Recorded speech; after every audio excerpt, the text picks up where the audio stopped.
What we have here is a PreWar Schwinn straight bar clunker. Built this up myself. I keep changing it around. I recently just put these new hoops on here.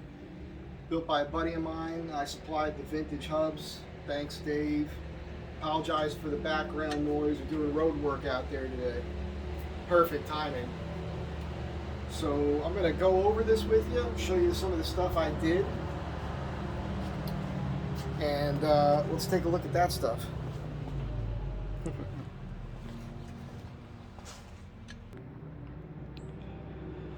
So this is a wide flange Schwinn approved front hub, and originally it had a very narrow axle in here, and when I took it apart to re-grease it, the bearings all fell out. It was dry and cruddy in there. So, I packed it, rode it. It was making a clunking sound. I took it apart. Some of the bearings were just wasted and flattened. So I threw those away, found a bunch of others that I scavenged. I used a bunch of different parts, a couple different cone nuts, and this thing is spinning amazingly free right now. Really, really stoked on that. Here's the underside of that bottom mount GT stem. You don't often see that in videos. I was having a problem with the chain tension where it was going from like super tight to loose. Could not figure it out. I thought maybe the sprocket was oblong. I was running a 44 tooth Sagino. I put this 46 old Schwinn on here. Still had the same problem. Turned out it was the race inside the bottom bracket there. I took that out and replaced it with an old stock piece that was obviously not warped. So now it's running fine. Well, you take that thing apart like 3 times, though, figuring all that out. Running a 16 on the rear. You guys saw another video where I fit that. Rear end was totally wonky on this thing. I couldn't get this thing to align properly.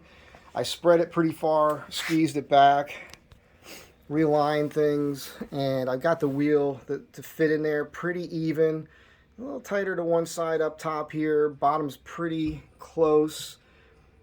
The plan is to get this to a buddy of mine, have him put this in his frame jig. I'm going to need some brazing anyhow. You can see the cracks here in the fender stay, whatever you want to call that. This I could tell that this whole rear end had been tweaked before.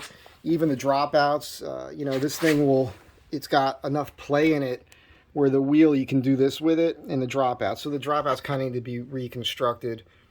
A lot of that just comes from people over-tightening these things up without washers over the years. Always a mistake. Running the old CBE, or not even the CBE, that's the Shimano. This is a Red Band 2, Bendix, what a lot of these bikes came with. Running the old Araya 1.75 box hoops. Some black nipples, stainless steel spokes. Dave did a great job building these wheels. Running the old Brooks saddle, B72. This is the Schwinn exercise seat post. Got the numbers on there. Old Sun Tour quick release. You've seen a lot of this before. These are tick bars. They're 36 inches across, which is a little wide for cruising the Strand. These are great out here for dirt roads. I love them. I love them for climbing hills. You get more oxygen in your body there, but I need a narrower set for the Strand. He does I haven't put the Indian head nickel on this side. I got Jefferson on the other. These grips, as you guys know, I like to use the snapper mower grips. Old mountain bike lever. This one will come off the bars, which is always a nice detail when you're changing things around. Let's see if we could turn this thing over, take a look at the serial number. You guys might be able to help me out with that.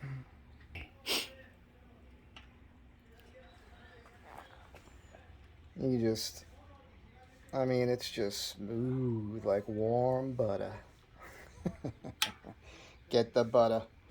So, yeah, let's take a look at this.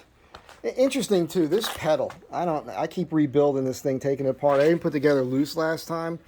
Maybe I just need another washer in there. But I guess it's the direction that this thing turns when you're pedaling. It wants to keep tightening inside there. You got a tip on that, you can let me know. But I think another washer will just solve the trouble.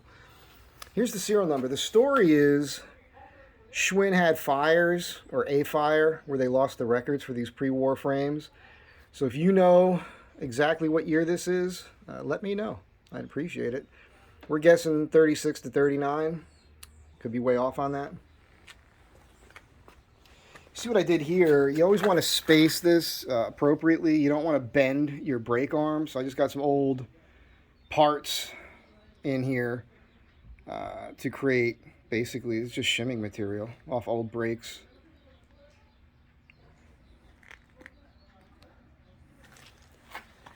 You see that even this fender, spot to mount the fender here, has seen better days. Probably add some brazing to that. You know, if you're going to want to ride these hard, really clunk them, it's a good idea to put them in a frame jig, straighten them all out, add the brazing where you want to put it. You want to really fill this spot here with a lot of extra brazing. You can reinforce this fender stay with a lot of extra brazing. You see that crack goes right through there. That is not good. It's not cracked all the way through the bottom, but the bottom has that natural seam in it. They kind of came that way. So reinforcing that's a good idea. These chain stays, I can't remember which one. I think it's the one on this side. It was kind of bent up and down all the way down when I was sighting that. So this rear end had been tweaked quite a bit before. That last paint job, there was nothing done correct there, so that's just flaking off. So I think, and the dropouts, like I think I said already, are way out of whack. So, you know, when you build these frames, you always want to use washers in there so you're not spinning the dropouts out of place. You know, just a little tip for you. Don't be too hasty. There's a crack under there. So it's still rideable. I can still cruise the Strand with this. I probably won't. Just want to kind of get this thing together. So like I said, shakedown ride today to test the wheels, which are functioning fine. And get this to a buddy of mine and see if he'll get this in the rotation to get it fixed. But, you know, you just can't go wrong. Can't go wrong with a Schwinn pre-war frame. They're just not easy to come by. It's what everybody wants, and I plan on keeping this one here for myself. So that's it. You know, anatomy of a Schwinn pre-war clunker build. Have a good day. Be good to each other. Keep your peepers peeped for parts and whatnot. If you need anything, old cruiser bars, that sort of thing, hit me up. And I will talk to you guys when I do. Bye.